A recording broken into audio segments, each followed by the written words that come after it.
Hello everybody, Aaron here from Precision Disc Golf. Today we are looking at Waterworks Disc Golf Course in Kansas City. Excited to be reviewing this course today. What else do you want to see reviewed? Let me know. If there's a place I can get, I'd love to review it. So we were here on, I want to say March 21st or 22nd, so right around the first day of spring. Obviously all the leaves aren't in yet, so it looks different if you've seen other tournament coverage, but it's a beautiful course. I was shocked at how neat the elevation was. We were actually staying at a hotel very close by, probably just a couple minutes away. But one thing that I really noticed that was a lot of fun is even though there wasn't any water hazards on the course, it felt like you were really playing in a mini hilly sanctuary, which coming from the Midwest is tough to find, especially in this sort of circumstance. So really neat course here. Views from hole 1, as you saw, were a lot of fun. And I imagine it's always pretty breezy here. Hole 1 here, and I don't know if we're playing gold or purple. There's like 4 tee placements or pin placements that were possible. This one I want to say was gold, so I was supposed to be like 500 feet, but it was pretty downhill, so I just threw a Thunderbird. So a lot of these, yeah, if you're local, let me know what position they're in, because I'm really guessing. I'm only guessing based on how far they seem to play. So in this one, I feel like this was closer to the 430 spot, but again, I'm not sure. It's definitely up and to the left pretty far. I'm throwing a Star Destroyer, just ripping it on a little bit of a hyzer and letting it kick up the hill there. And I still felt pretty short, so that's why I'm guessing it was about 430 with the uphill, because I had about a 50 or 60 foot putt there. But neat hole. It was, if it's in the short, it'd be a really a fun little birdie hole, but you have to have a cannon to get it up there. Hole 3, this is a really fun hole. This one I believe is in the 276, because it's just dead straight, and it's definitely not 351. And here I just take a rock and just rip it on a hyzer to flat and just let it go. I actually got excited for a second. I was thinking that might skip in, but it skipped just deep in the basket. And with the rough here, this putt is probably one I should make, but it was a little harder than it looked. So, whatever. 15-foot putts are tough when you've got a bunch of stuff in the way. Hole 4 here is pretty cool. I actually had to run up and figure out what we were looking at. I believe it was in the 306 position. Definitely wasn't 238, so let's call this gold again. Oh yeah, random pictures, just cool things on the course too. But yeah, they had this sort of like peace sign thing going on, built out of stones. It was pretty cool. Felt like there's some sort of druid influence or something. But at 300 feet, I took an escape and decided to just hyzer flip it straight up.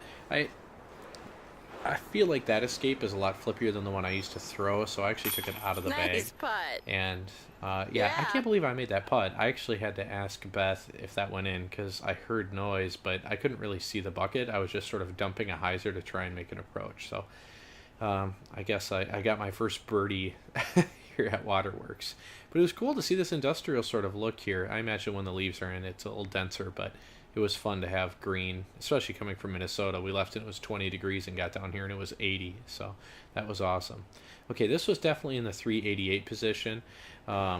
Again, my first time playing this course, so here I was trying to throw a destroyer and just like skip flare around the right-hand side there and have it skip left, but it's a super low ceiling. If you've not played this hole, I'm thinking next time I might just go straight up the gut, low and hard, and hope. But that's a tough shot to get it that far, that low. But it was a really neat hole. I thought it was fun. It presented kind of a unique challenge. And it was far enough that I didn't feel comfortable trying to throw a thumber, because I can't get it 400 feet. Hole 6 here was also in the gold position, so 390. This tee shot of mine wasn't very good. It hit a tree, but at least it kicked back into the fairway. So I had a pretty easy approach. It was probably only 130, 120 feet or something, I don't know. But just a nice little turnover approach. I actually didn't realize how tricky the green was, so I'm really thankful that I didn't go deep or super far right, because I could have made that hole really hard. But that was a really unique hole, and I think would be a fun par 4 for amateur level play. Hole 7 here, I believe this was in the red, the 270. I don't know. It was pretty much dead straight, I thought, off the tee, right at the top of the hill. Definitely played over 270. Tried a couple new things during the video you'll check out there, but there, I mean, I threw a Thunderbird hard, and it looked like it was cruising, but it just hit that hillside and skipped left. So hard enough where I couldn't make that uphill putt in the wind. So my putting is not on fire today, as you'll see. I mean, it's not bad. It's just not good. Hole 8, this is another one. This is in the blue, so I don't know why it's farther than gold. I don't really understand, but it's 531 feet. Really fun little downhill shot. So here I took my understable D2 that I've beat in and just threw it down there. It ended perfect. I was just thrilled.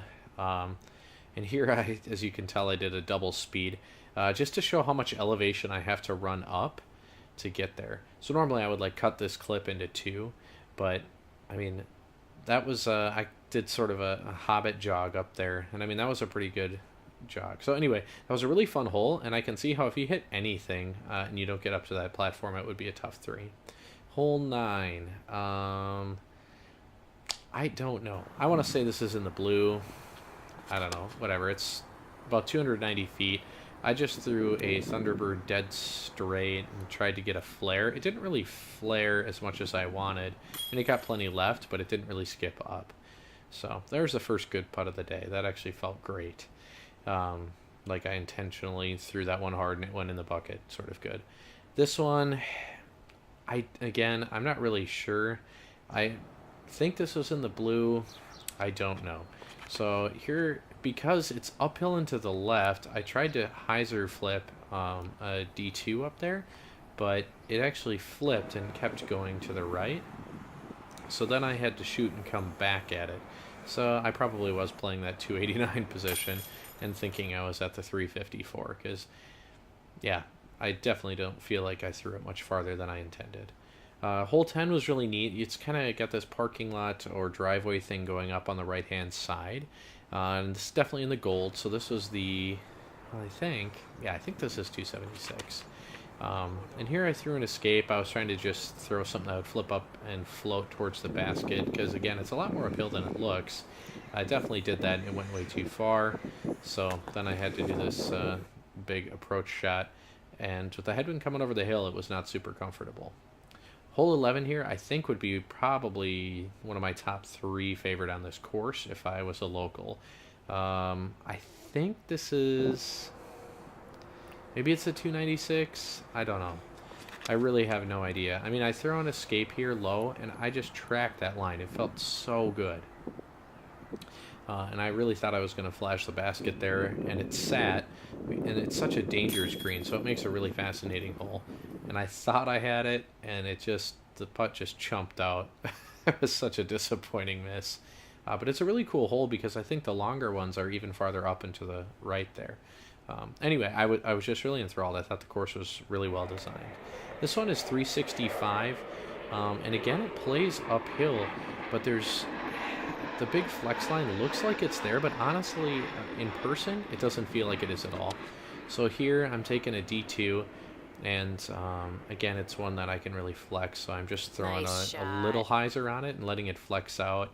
I mean, that throw probably played as 390 or 400, and again, like, it was only a 25-foot putt, but with the uphill and the wind, it felt a lot harder. So the conditions were definitely challenging. Not insurmountable, but you really have to be on if you want to score well. So this is in the gold, 485. And here I believe I'm throwing a destroyer. Maybe it's a Thunderbird. There was a pretty good headwind, and I was just trying to get something that would track.